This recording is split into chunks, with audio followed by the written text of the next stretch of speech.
श्री गणेशाय नमः। बोलो वृंदावन बिहारी लाल की जय। एक असुर था जिसका नाम था नरकासुर। हाँ, नरकासुर था जो है, जो ब्रह्मा जी की बड़ी कठोर तपस्या किया।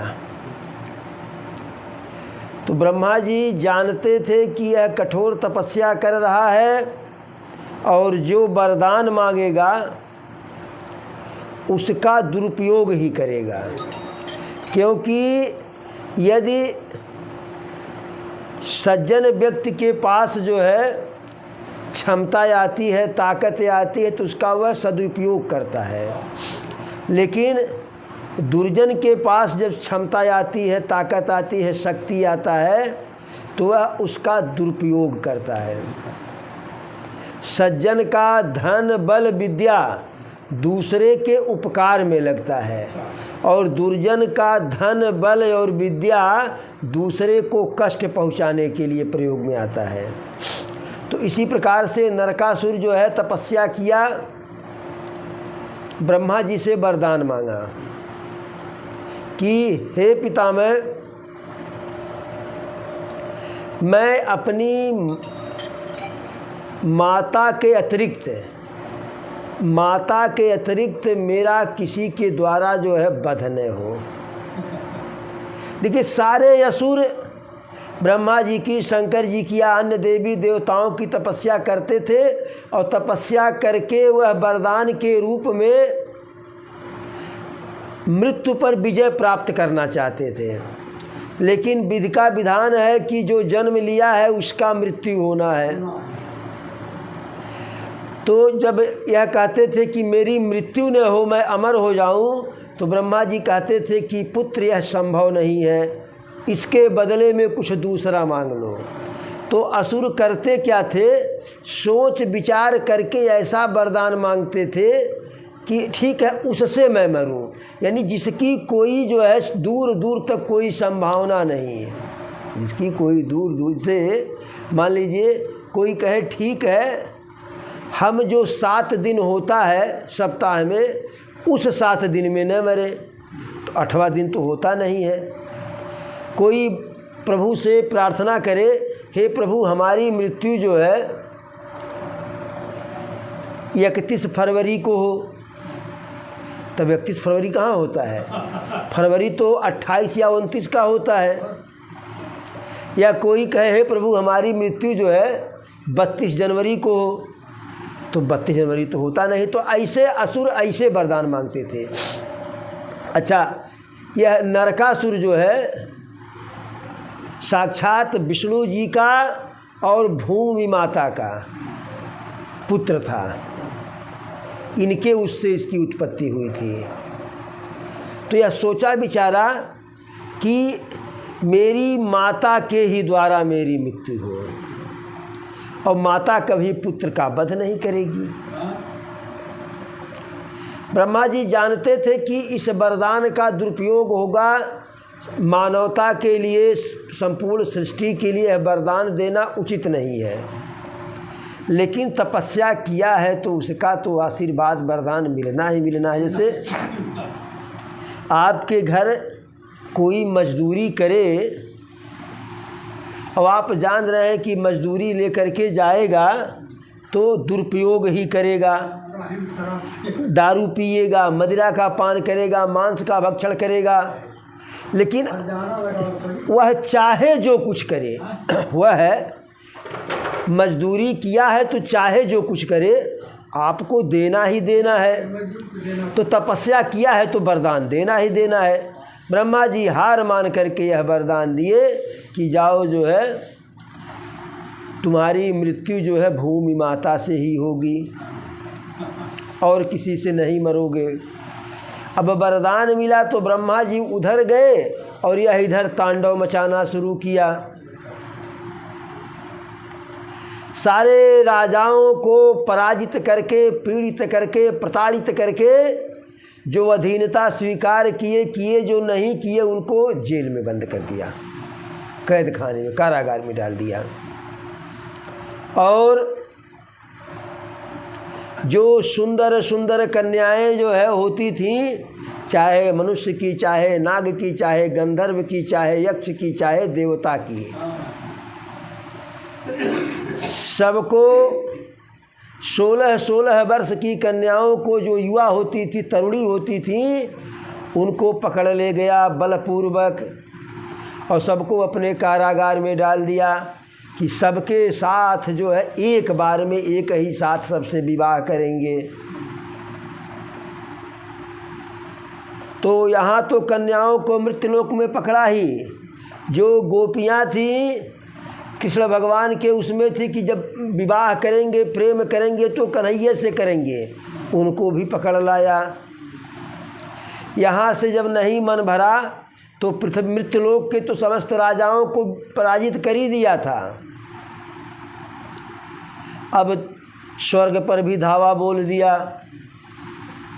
स्वर्ग पे जितने जो है देवता थे अमरलोक में, उन देवताओं को पराजित किया, पीड़ित किया, भगाया और उनकी कन्याओं को पकड़ लाया।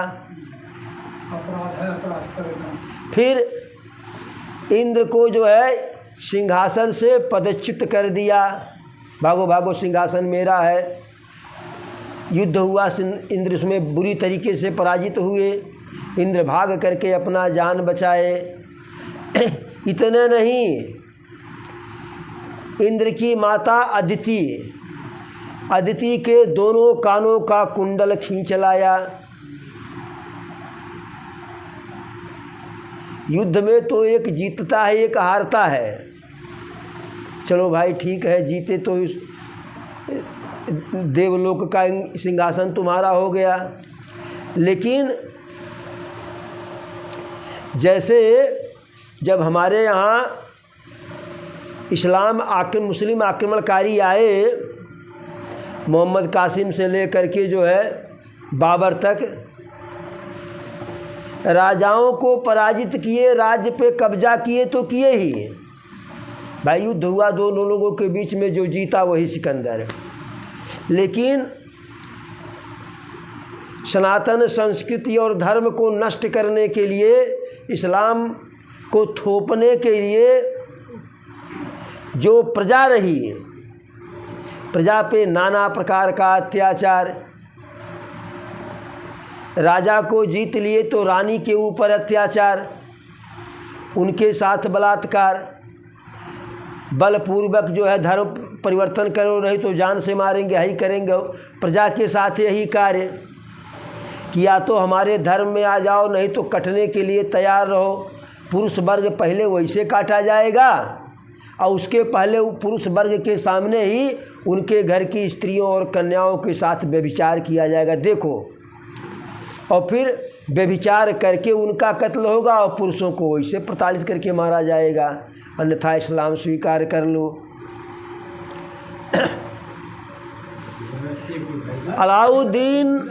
अलाउद्दीन खिलजी को जो महारानी अपने यहाँ संरक्षण दी थी, उन्हीं की पुत्रवधू पद्मावती को जो है अपना वशीभूत बनाने के लिए नाना उदय सिंह के साथ जो है नमवत की भूल गए, उनके पद्मावत के महाराज रतन सेन सिंह के साथ नाना प्रकार का आक्रमण किया जो है। फिर जब नहीं जीत पाया तो कहा ठीक है, एक काम करो, पद्मावती को सिर्फ हमको दिखा दो। ये हुआ कि राजपुताना मान सम्मान के विरुद्ध है, ऐसा संभव नहीं है। कहा आमने सामने न दिखाओ, दर्पण के उस पार से ही दिखा दो।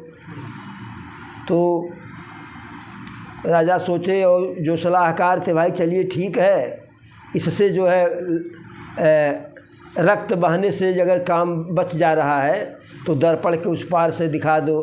दर्पण के उस पार से देखा तो एकाएक अचानक आक्रमण कर दिया। और रतन सेन की माता जो है अलाउद्दीन को अभयदान दी थी, वह बादशाह के द्वारा जो है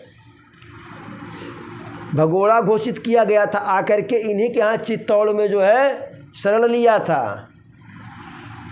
क्योंकि खून में गंदगी थी तो यहाँ आकर के जो है गड़बड़ी किया, तो एक राजपूत जो है ज़मींदार इसका कत्ल कर देने जा रहे थे, लेकिन रतन सेन की माता जो है खड़ी हो गई कि रहने दो, शरण में है। तो यह कि इसके बाद खोज करके हमारे मंदिरों को ध्वस्त किए। आज भारत में जनसंख्या ज़्यादा है, जब मुस्लिम आक्रांता आए थे तो भारत में जनसंख्या कम थी, भूभाग ज़्यादा था। क्या ज़रूरी था कि अयोध्या में श्री राम जी के जो है जन्म स्थान वाले मंदिर को तोड़ करके मस्जिद बनाया जाए? क्या ज़रूरी था जो है कि मथुरा में कृष्ण जन्मभूमि को तोड़ करके क्षतिग्रस्त करके वहाँ जो है वो शाही ईदगाह मस्जिद बनाई जाए? क्या आवश्यकता था कि काशी में विश्वेश्वर महाराज के मंदिर को तोड़ करके जो है वहाँ वो क्या कहते हैं ज्ञान वापी मस्जिद बनाई जाए? नहीं। अच्छा, पूरा नष्ट भी नहीं किया गया। मंदिरों का जो होता था टाप है, गुंबद है, उसको तोड़ करके दीवार वैसे के वैसे ऊपर जो है मस्जिद का गुंबज तैयार कर दिए, जिससे हिंदू देखे और लगे कि यह मंदिर था, आज मस्जिद है। वह कराह करके मरे, जलील करना का नहीं तो जमीन की भूमि की कमी थी, पूरा देश ही खाली था। तो इसी प्रकार से वह माता अदिति के कुंडल को इसलिए ले गया कि यह घाव ऐसा इंद्र को देवताओं को दे कि कभी इस घाव से, इस चोट से, इस पीड़ा से उबर न सके। अब मृत्युलोक भी उसका, स्वर्गलोक भी उसका, और नरक लोक पहले से था, नरकासुर का। जब अत्याचार बढ़ गई, जब जब हो ही धर्म कर हानि, बाढ़ई असुर महाअभिमानी, तब तब धरि प्रभु मनुज शरीरा, हरहि कृपा निधि सज्जन पीरा। तो कृपा निधि तो पहले इतने अपराधी बढ़ गए थे, इतने पापी अत्याचारी बढ़ गए थे कि ठाकुर बाबा तो अवतार ले ही लिए थे, प्रकट हो ही गए थे। अब जब ऐसा हुआ तो माता अदिति जो है देवताओं को लेकर के द्वारिकाधीश के पास आई। जब द्वारिकाधीश देखे कि देवेंद्र की माता अदिति आई है तो सिंहासन से उठे, सम्मान बैठाए आसन पर, उनको प्रणाम किए। कहे माता कैसे अचानक आना हुआ? तो कहे कि द्वारिकाधीश आपको सब पता है, आप अनजान की तरह से काहे पूछ रहे हैं? कहे माता आप आई हैं तो बताने के लिए ही आई हैं, तो जो करने के लिए आई है, जिस उद्देश्य से वह आप व्यक्त कीजिए। हम क्या जानते हैं क्या नहीं जानते हैं, इससे कोई विशेष मतलब मत रखिए। सारी व्यथा बता डाली कि ब्रह्मा जी से नरकासुर वरदान प्राप्त करके अजय हो गया है और इस प्रकार का अत्याचार कर रहा है, और इंद्र तुम्हारा बड़ा, इंद्र आपके बड़े भाई हैं, आप इंद्र के छोटे भाई हो, आपके भाई के ऊपर और आपके माई के ऊपर संकट पड़ा हुआ है। अब देखिए, माता अदिति प्रभु को कह रही कि इंद्र के छोटे भाई हो, लेकिन प्रभु तो सबके बड़े भाई हैं, सबके परमपिता परमेश्वर हैं। और जब कहीं कि आप इंद्र के छोटे भाई हो तो सिर भी हिलाए प्रभु। हाँ, क्यों हिलाए? इंद्र का जन्म पहले हो चुका था और माता अदिति के ही गर्भ से जो है, मैंने अदिति के यहाँ ही, माता अदिति के यहाँ ही जो है कश्यप ऋषि की 3 पत्नियाँ थीं, अदिति, दिति और एक जो है देखिए नमा भूला है, तो उसी में से भगवान वामन देव का जन्म हुआ था, अवतार हुआ था अदिति के मैंने कश्यप ऋषि के यहाँ से। अदिति के तो जो है शायद अदिति से ही हुए थे जो है वामन भगवान। तो और इंद्र पहले हो गए थे और वामन भगवान जो है अवतार बाद में लिए। तो इस प्रकार से इंद्र बड़े हुए और नारायण के ही अवतार वामन थे और नारायण के अवतार कन्हैया हैं। तो इस प्रकार से कहीं कि आप इंद्र के छोटे भाई हैं, लेकिन वरदान उसे प्राप्त था नरकासुर को कि भूमि माता के अतिरिक्त कोई जो है मार नहीं पाएगा, वध नहीं कर पाएगा। लेकिन देखिए, जैसे अपनी सरकार है, यह कार्य कर दें तो चोरी नहीं हो पाएगा, लेकिन चोरी करने वाले जैसे जैसे सरकार आगे बढ़ती है वैसे वैसे, जैसे सरकार सोची भारत की मोदी जी कि लोग रुपया पैसा ले करके आते जाते हैं और रास्ते में चोर और डाकू छीन लेते हैं, तो हम सबको कैशलेस कर दें और सबका पैसा सबके अकाउंट में मोबाइल से लोग लेन देन करें, ऑनलाइन पेमेंट करें। अच्छा, मोबाइल किसी का कोई छीन करके क्या करेगा?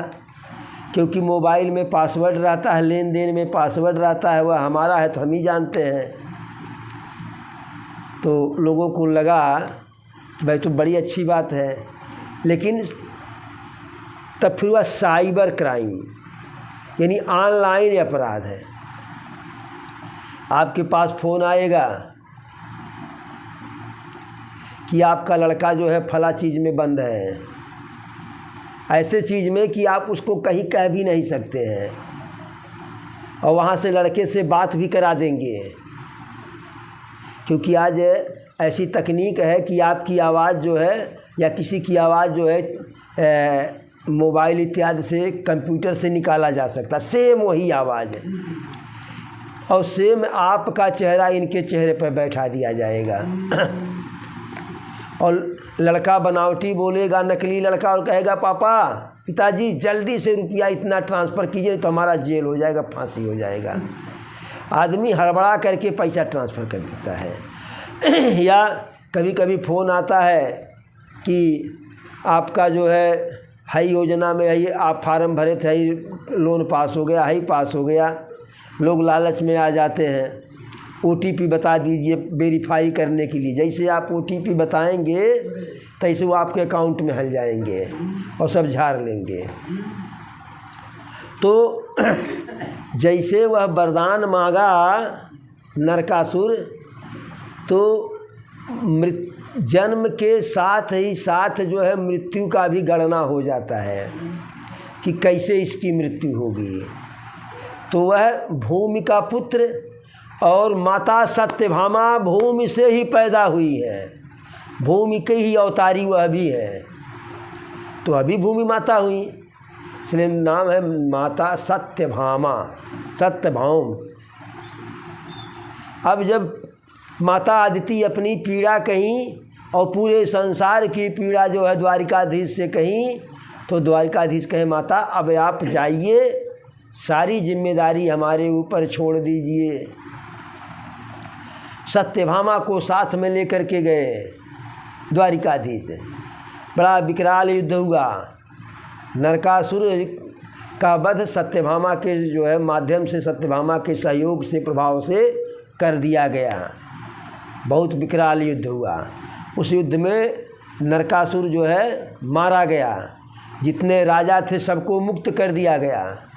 जो 16,100 कन्याओं को जो है बंदी बनाए हुए था, उन 16,100 कन्याओं को जो है उसके कारागार से निकाला गया।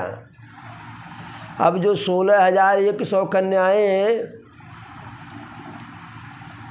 पूर्व जन्म में भगवान से वचन ली थी सभी की जो है हमारा विवाह आप ही से हो, वो वही कन्याएं हैं जो जब प्रभु मिथिला में गए थे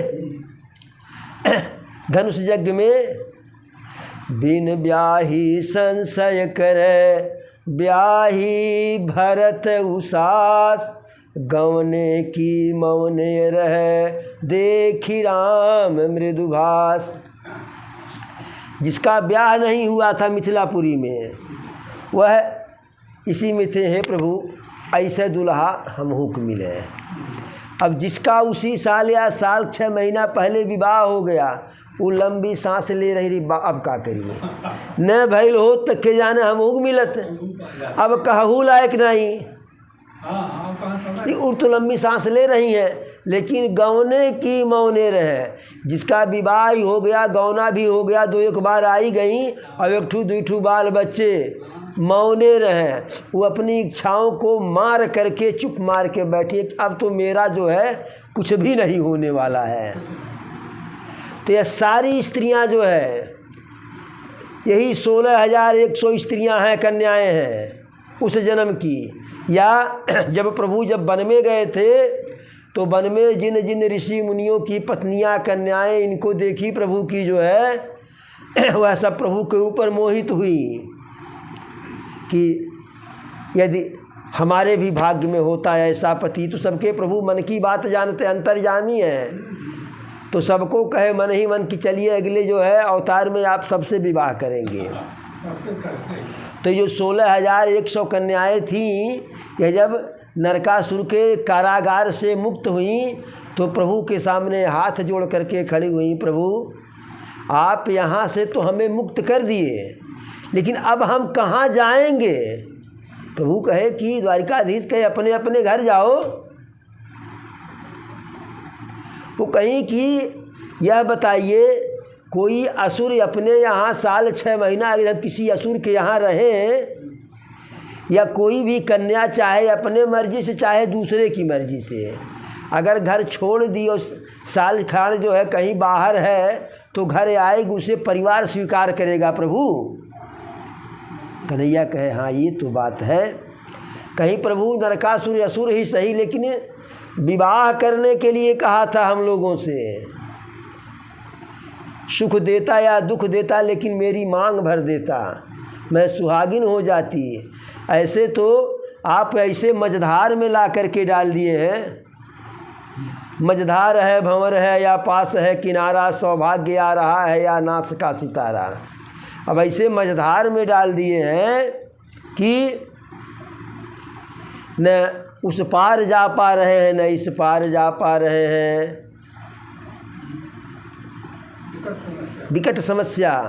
कन्हैया कहे कहना क्या चाह रही है देवी आप लोग। प्रभु जिससे विवाह होना था उसका तो आपने वध कर दिया, तो आप ही विवाह कर लीजिए। हमें आपके साथ काम वासना में लिप्त नहीं होना है, लेकिन प्रभु समाज को दिखाने के ही लिए प्यार झूठा ही सही, प्यार झूठा ही सही, तू दुनिया को दिखाने आ जा, किसी और के मिलने के बहाने आ जा। प्यार झूठा ही सही, दुनिया को दिखाने आ जा, तुझसे किसी और से मिलने के बहाने आ जा। प्रभु संसार को दिखाने के लिए ही विवाह कर लीजिए, सुहागिन मरूं, कुंवारी न मर जाऊं।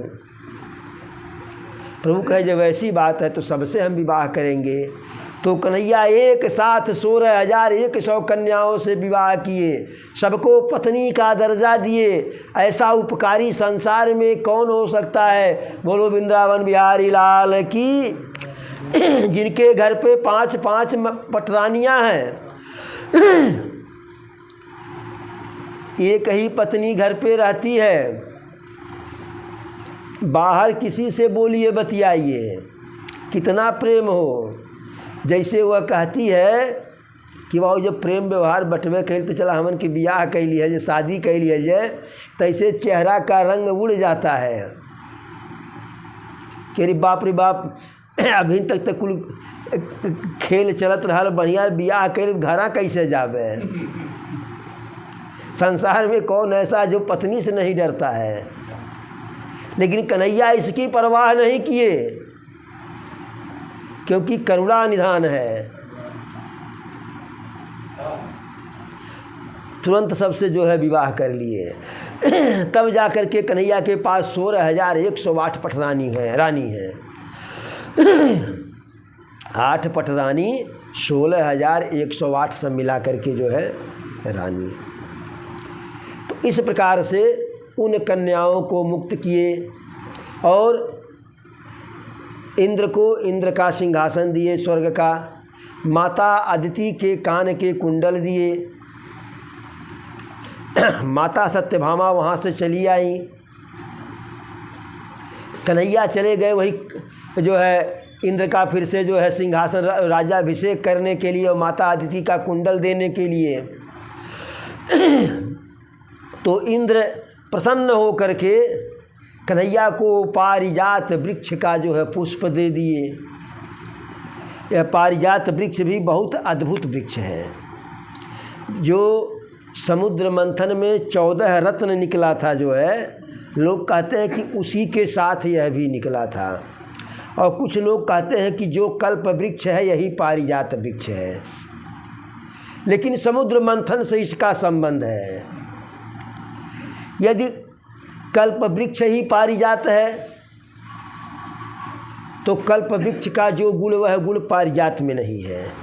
पारिजात बढ़िया वृक्ष है, बहुत सुंदर पुष्प होता है, बहुत सुगंधित होता है। इस वृक्ष के नीचे यदि कोई धार्मिक अनुष्ठान किया जाए तो करोड़ों गुना अधिक फलदायी होता है। लेकिन यदि 14 रत्न के साथ निकला तो 14 रत्न में इसका नाम नहीं है। तो जो भी हो, 14 रत्न निकला क्या था? कालकूट जो विष निकला था, नंबर 1। नंबर 2 ऐरावत हाथी निकली थी जिसकी सवारी इंद्र करते थे। नंबर 3 कामधेनु गैया निकली थी। नंबर 4 उच्चई श्रवा जो घोड़ा निकला था, एक दिव्य घोड़ा। फिर नंबर 5 कौस्तुभमणि निकला था। नंबर 6 कल्प वृक्ष निकला था। नंबर 7 रंभा अप्सरा निकली थी। नंबर 8 महालक्ष्मी निकली थी। नंबर 9 बारुणी मदिरा निकला था। नंबर 10 चंद्रमा उसी समुद्र मंथन से निकली। सारंग धनुष निकला जो प्रभु श्री रामचंद्र जी का। नंबर 10 चंद्रमा, नंबर 11 सारंग धनुष, नंबर 12 पांचजन्य शंख जिसको कन्हैया बजाते थे, विष्णु जी बजाते थे। नंबर 13 धन्वंतरी निकले वैद्य जी, और नंबर 14 अमृत निकला। यह 14 रत्न निकला था। और जो पारिजात का वृक्ष जो है उसकी बड़ी धार्मिक कार्यों में बड़ी महत्ता जो है, पुष्प उसका बहुत जो है सुंदर खुशबूदार सुगंधित जो है। तो कुछ पारिजात के पुष्प दिए थे इंद्र जो है प्रसन्न हो करके भक्ति भाव से। अब प्रभु क्या किए, उस पारिजात पुष्प को ला करके दे दिए माता रुक्मिणी को कि बड़ी वाली रानी है, उनका पहले अधिकार है। तो उनको दे दिए। नारद जी त्रिकालदर्शी हैं, सब कुछ जानते हैं। घूमते टहलते आए द्वारिका में, सबसे मिले, लेकिन आज स्पेशली सत्यभामा से मिलने के लिए आए थे नारद जी। हाल चाल पूछौगल हुआ। सत्यभामा कहीं कि देवर्षि कुशल तो सब है, तो देवर्षि कहे देवी हमारा कुशल तो हमेशा है, हम रमता जोगी बहता पानी हमेशा कुशल है, लेकिन हमें कुछ आपकी कुशलता में संदेह लग रहा है। कहीं कि वासुदेव के रहते, कन्हैया के रहते हमारी कुशलता में संदेह, हमारा अकुशल कैसे होगा? कहें उन्हीं के नाते तो आपकी कुशलता में संदेह हमको लग रहा है, कहीं कि कैसे कुछ खुल करके बताइए, जिलेबी की तरह से गोल गोल घुमाइए नहीं देवर्षि। कहें ये बताइए, पारिजात वृक्ष का पुष्प लाए थे द्वारिकाधीश, सब आप ही को दिए हैं कि बांट दिए हैं?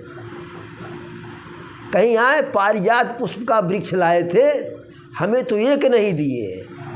कहें देवी सारे पुष्प पर आप ही का अधिकार था, क्योंकि नरकासुर का वध तो आपके द्वारा हुआ, और उसी के कारण देवराज इंद्र प्रसन्न हो करके वो क्या कहते हैं, कृतज्ञता में पारिजात का पुष्प दिए थे। और आप, हम तो समझे कि सब आप ही को मिला होगा, अब आप कह रहे हैं एक नहीं मिला। जरूर सारे पुष्प जो है माता रुक्मिणी को दे दिए होंगे, क्योंकि असली वाली रानी तो वही है, महारानी है। बाद में जो विवाह होता है उसका उतना महत्व देवी नहीं होता है, पहली वाली ही जो है महत्वपूर्ण होती है। हमें लग रहा वही दिए होंगे उन्हीं को। तो कहीं की देवर्षि कैसे पता चले? क्या पता लगाना आपका काम है,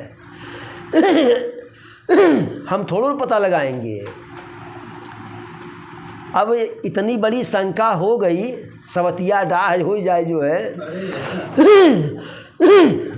तो फिर कैसे चैन आवे? चैन आए मेरे दिल को दुआ कीजिए, चैन आने वाला ही नहीं है। चली गई रुक्मिणी के महल में। अब रानी रुक्मिणी जो है गजरा में वही पारिजात पुष्प लगाई हुई हैं। अरे बाप रे बाप, ये तो देख के नीचे से लेके ऊपर तक तो आग लग गए देही में। धक्का से मुजावर मजा मारे गाजी मियाँ, मैंने सब कुछ हम किए और पारिजात गजरा में लगा करके चमक रही है जेठानी। आई देवर्षि से कहीं कि देवर्षि आपकी बात जो है गलत हो नहीं सकती है, अब हमें अपनी कुशलता में संदेह हो रहा है, लेकिन कैसे स्पष्ट हो? कहें बहुत सरल तरीका है। अरे आपके परिश्रम का फल उनको दिए, वो पुष्प लेकर के खुश हैं। आप एकादशी का व्रत आ रहा है, आपको व्रत रहना है, अनुष्ठान करना है, और पारिजात वृक्ष के नीचे किया गया धार्मिक कार्य करोड़ों लाखों गुना अधिक फलदायी होता है। आप द्वारिकाधीश से कह दीजिए कि स्वर्ग से पारिजात वृक्ष जो है यहाँ मृतलोक पर लेते आवे। अब अभी अभी इंद्र के साथ इतना बड़ा एहसान किए, वो ना कर भी नहीं पाएंगे, और अगर ना भी करें तो जो द्वारिकाधीश के द्वारा नरकासुर पराजित हुआ, तो इंद्र कौन सी खेत के मूली हैं, उनको देना ही देना है। अब जैसे रानी कैकेयी कोप भवन में गई, वैसे सत्यभामा भी मैंने उस प्रकार से कोप भवन में नहीं गई जो है, लेकिन नाराज हैं। कन्हैया तो सब जान ही रहे अंतर्यामी है। हाँ, नारद जी वहाँ से जाने लगे, रास्ते में कन्हैया मिल गए, राम नहारी हुआ। अरे देवर्षि कैसे? अरे प्रभु बस ऐसे जो है बहुत दिन हो गया था, दर्शन नहीं मिला। तो कहे बिना दर्शन किए काहे जा रहे हैं? कहे दर्शन तो हो गया। अरे कहे रास्ते में हो गया, घर चलिए। कहे प्रभु जितना काम था जो है, जितने दर्शन की आवश्यकता थी उतना दर्शन हो गया है, अब चलने की बारी है। सब समझ रहे हैं। तो कन्हैया कहे कि आप अपना पूरा अभिनय कर लिए हैं देवर्षि। कहे प्रभु कभी हमारे अभिनय में आपको कभी कमी नज़र आई है? कहे नहीं देवर्षि, कभी कभी नज़र नहीं आई है। चल दिए देवर्षि, श्रीमन नारायण नारायण करते हुए ब्रह्मलोक को चले गए। इधर कन्हैया गए। आज कन्हैया द्वारिकाधीश सीधे जो है सत्यभामा के ही महल में गए, बाकी कहीं नहीं है। और सत्यभामा अरे कहतन कीन देई, कहतन कीन देई, नाकी के नथुनी आसनी चरस मुहवा, फूलौले बाड़िंधनी आसनी चरस मुहवा, फूलौले बाड़िंधनी आसनी चरस मुहवा, कहतारी कीन देई, कहतारी कीन देई, नाकी के नथुनी आसनी चरस मुहवा, फूलौले बाड़िंधनी आसनी चरस मुहवा।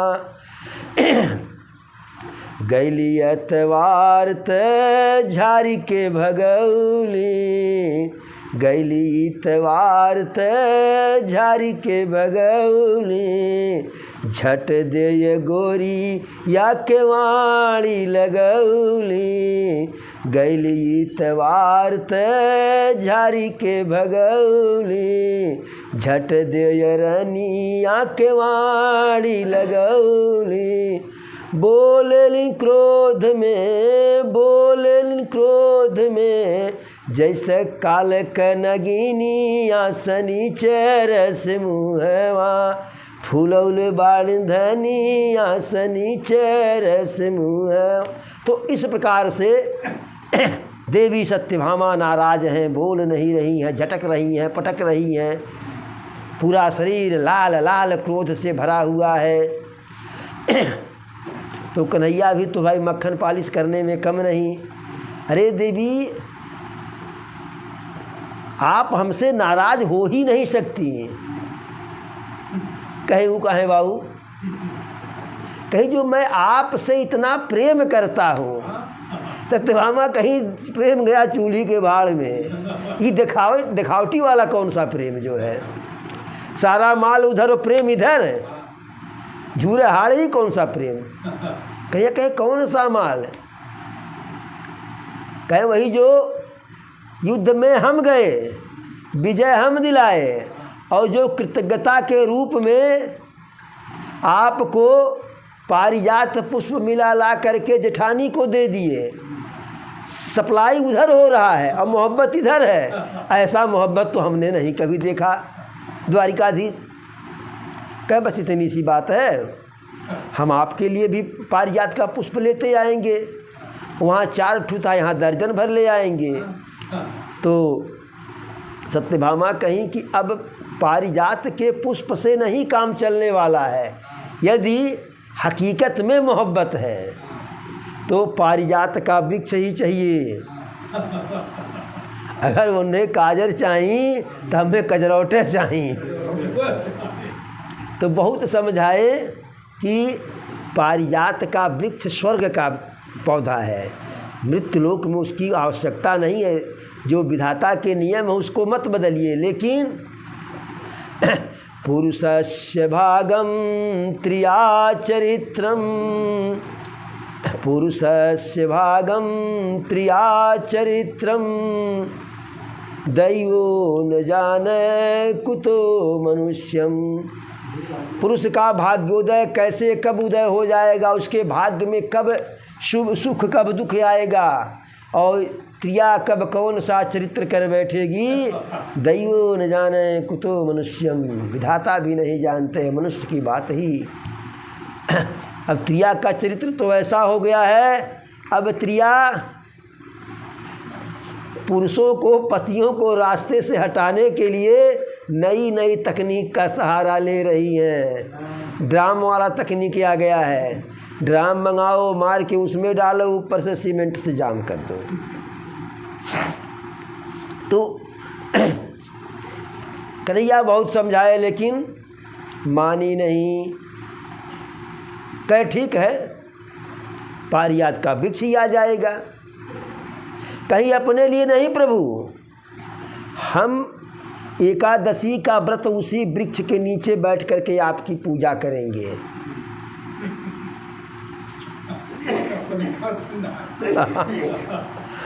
तो कन्हैया जो है नारद जी को स्मरण किए। नारद जी आ गए, तब वहाँ सत्यभामा नहीं है। नारद जी आए, प्रभु कैसे याद किए। अरे कहें कि जो शुरुआत आप किए हैं तो अंत भी तो आप ही को करना पड़ेगा। अब वहाँ से यहाँ आए सूचना देने के लिए, तो हमारा भी संदेशा इंद्र के पास पहुँचा दीजिए कि कुछ दिन के लिए पारिजात वृक्ष जो है द्वारिका में देने का कष्ट करे, द्वारिका में आ जाए। नारद जी कहे प्रभु आप भी ऐसी बात करते हैं, आपसे उम्मीद नहीं था। स्वर्ग की चीज़ जो है कैसे मृत्युलोक में आएगी? कहे क्या करें, जो है हमारी रानी सत्यभामा जो है उनका आदेश है। कहें पत्नियों के बस में होना जो है साधारण नर की बात है, आप तो नारायण हैं प्रभु। द्वारिकाधीश मन ही मन कहे कि नारायण को ही तो बजा दिए हो आप। कहें कि नारायण है लेकिन नर लीला कर रहे हैं, इसलिए बस इतने कीजिए कि जो आग लगाए उसको बुझाने का भी प्रयास कीजिए देवर से। जा कर के इंद्र से कहिएगा, और यदि वह आनाकानी करेंगे तो कह दीजिएगा कि अभी अभी उनके साथ जो हम एहसान किए हैं, माता अदिति के मान सम्मान की रक्षा जो किए हैं, नरकासुर से उनके कानों के कुंडल वापस लाए हैं, इंद्र का सिंहासन बचाए हैं, उनका राज्य बचाए हैं, तो ऐसा कह देंगे तो मान जाएंगे। कहे प्रभु ठीक है हम जाकर के सब कहेंगे, और इंद्र मानेंगे कैसे नहीं। इंद्र के पास गए, नारायण नारायण करते करते इंद्र हाल चाल पूछे। कहें हाल चाल क्या, जब साक्षात नारायण ही के अंदर लालच आ गई जो है, नर लीला करते करते नर का आचरण करने लगे बिल्कुल जो है, तब हाल चाल कहाँ, मृत्युलोक मृत्यु सब अनर्थ है, अनर्थ होने वाला है। कह रहे बताएंगे कुछ देवर से। कह बताएंगे क्या, नरकासुर का वध कर दिए, माता अदिति के कानों का कुंडल वापस कर दिए। अब उनको जो है लगता है कि मैं ही सब कुछ हूँ। अब स्वर्ग की चीज़ जो है मृत्युलोक में मांग रहे हैं। कहें क्या मांग रहे हैं? कहें वो समझ ही नहीं पा रहे कि हम क्या हैं। वह पारिजात वृक्ष मांग रहे हैं, और हमें संदेश वाहक बना करके भेजे हैं कि आप जा करके कहें कि पारिजात वृक्ष जो है कुछ महीने के लिए मृत्युलोक पर द्वारिका में भेज दीजिए। अब इतना काम भर के चूड़ी टाइट कर दिए थे नारद जी कि इंद्र जो है भूल गए अभी जो है। देखिए यदि किसी अच्छे मनुष्य के साथ आप उपकार करेंगे तो वह आजीवन आपका उपकार नहीं भूलेगा, लेकिन जो कृतघ्न होता है, जो दुष्ट होते हैं, तो इंद्र भी कम दुष्ट नहीं है। देवताओं में उनसे खराब देवता कोई नहीं है, उतना अहंकारी है। अभी ताजे एहसान है, लेकिन नारद जी के चढ़ाने में आ जा कर के कह दीजिए कि पारिजात वृक्ष वहाँ नहीं जाएगा। हाँ पुष्प की बात हो, जितना कहें उतना भिजवा दें, और एहसान किए हैं तो जितना सोना चांदी कहें भिजवा दें, अस्त्र शस्त्र बदले में भिजवा दें, रथ हाथी घोड़ा भिजवा दें, लेकिन पारिजात वृक्ष नहीं जाएगा। कह दीजिए अपने जो है सीमा में ही रहे नारायण। अब नारद जी वहाँ से आए, कहे अरे प्रभु कहाँ हमको भेज दिए थे। अरे कम से कम आपको तो विचार करना चाहिए, किसके पास भेज रहे हैं, महाअहंकारी के पास भेज दिए थे। देखिए कन्हैया और नारद जी मिलकर के दो लोगों का अहंकार नष्ट करना चाह रहे हैं, एक इंद्र का और एक सत्यभामा का। कहे मैंने इंद्र के पास भेजने वाली कोई बात है, लाते भूत कहूँ बातिस माने लें। वह प्रार्थना कभी इंद्र किसी का स्वीकार किए हैं? आप तो जानते हैं जब आप जो है बाल गोपाल थे तभी जो है आपसे दो हाथ हो गया था ब्रजधाम में, तब आप नहीं समझ पाए इंद्र को। अरे कहे तब वो नहीं जानते थे हमको, अब जान गए। कहे ना प्रभु, जिसको जानना होता है, जिसको जानना था वो आपको बाल भगवान के रूप में ही जाना, और जिसको नहीं जानना है, जो अहंकारी है, कलुष है, वह चाहे आप गिरधर जो है वो क्या कहते हैं गिरधारी हैं, चाहे मुरलीधर हैं, वो आपको नहीं मानेगा। अरे अभी जल्दी जल्दी एहसान किए तत्काल है, कह दिए कि जो है पारिजात का वृक्ष नहीं देंगे। अरे कहें यह आप यह भी कहे कि नहीं कहे कि माता अदिति के कानों का कुंडल वापस करके उनके मान सम्मान की रक्षा की है। कहे अरे प्रभु सब कुछ कह चुके हैं, वह नहीं देंगे तो नहीं देंगे। अब द्वारिकाधीश स्वर्ग पे चढ़ाई कर दिए, युद्ध हुआ, इंद्र भी अपने सारे अस्त्र शस्त्र चलाए, द्वारिकाधीश भी चलाए। अंत में द्वारिकाधीश सुदर्शन को चला दिए। जब सुदर्शन चला तो अब इंद्र भाग रहे हैं, क्योंकि उसका कोई काट नहीं है, सुदर्शन का काट कुछ नहीं है। तो आकर के माता अदिति आकर के बीच में खड़ी हो गई और कहीं कि अपने ही बड़े भाई के ऊपर सुदर्शन चला रहे हैं आप। तो मैंने समझौता कराई और तब पारिजात वृक्ष जो है इंद्र देने के लिए तैयार हुए और पारिजात वृक्ष द्वारिका में आया। पूजा अब करने की बात आई तो वह कि पुरोहित कौन रहे, तो नारद जी के प्रयास से पारिजात वृक्ष आया, सत्यभामा को मिला। नहीं सत्यभामा को कहाँ जो है पारिजात वृक्ष का याद था जो है वो का जाने। तो कहीं कि वही पंडित जी के चलते पारिजात हमारे यहाँ आया, हमारे आंगन में, तो हमारे उपरहित पुरोहित नारद जी रहेंगे। नारद जी को पुरोहित बना लिए। अब यहाँ नारद जी और कन्हैया आपस में मिल गए, क्योंकि इंद्र का अहंकार तो नष्ट हो गया, अब सत्यभामा का अहंकार नष्ट करना था। पूजा पाठ सब हो गया। अब दक्षिणा देने की बारी आई। कहे देवी का दक्षिणा देंगी? अरे नहीं, जो मांगिए वह देंगे। नारद जी कहे देवी देंगी नहीं, इसलिए जो है 3 बार कहवा लिए कि देंगे देंगे। तो कहे कि जब दक्षिणा ही देना है तो साल भर के लिए कन्हैया को हमें दे दीजिए, द्वारिकाधीश को दे दीजिए साल भर के लिए। अब क्या करें, साल भर के लिए कन्हैया को दे दिए जो है। अब जब कन्हैया और नारद जी अकेले दोनों रहते थे, तब तो कन्हैया भगवान है, नारायण है, नारद जी उनकी सेवा करते हैं। जैसे पता चलता है कि सत्यभामा जी आ रही हैं, तैसे नारद जी कन्हैया से बर्तन कभी धुलवाते हैं, कभी सिल पर मसाला पिसवाते हैं, कभी पैर दबवाते हैं, कभी अपने लिए अपना जो है कपड़ा सफवाते हैं, कभी सिर पे तेल रखवाते हैं। अब यह सब देख देख करके जो है सत्यभामा जल जा रही हैं कि द्वारिकाधीश से ऐसा जो है। अब क्या करें, नारद जी के पास रो पड़ी, नारद जी के सामने रो पड़ी। कहीं देवर्षि हम देने के लिए कह तो दिए हैं, दे भी दिए हैं, लेकिन द्वारिकाधीश की यह दुर्दशा हमसे देखी नहीं जा रही है। इसके बदले में जो चाहो वो ले लो। नारद जी कहे ठीक है, किसी भी इनका तुलादान कर दीजिए। हाँ, इनके बराबर कोई भी वस्तु तौल करके हमको दे दीजिए। देखिए अहंकार जाता नहीं है, अभी तक समझ नहीं पाई, समझ में नहीं, क्योंकि यहाँ जिसके अंदर अहंकार घर कर जाता है, जब तक प्रभु की कृपा नहीं होगी तब तक अहंकार जाएगा नहीं। तो कहीं कि आप द्वारिकाधीश के बराबर करें, अरे हम हीरा मणियों से तौलेंगे द्वारिकाधीश को। अहंकार।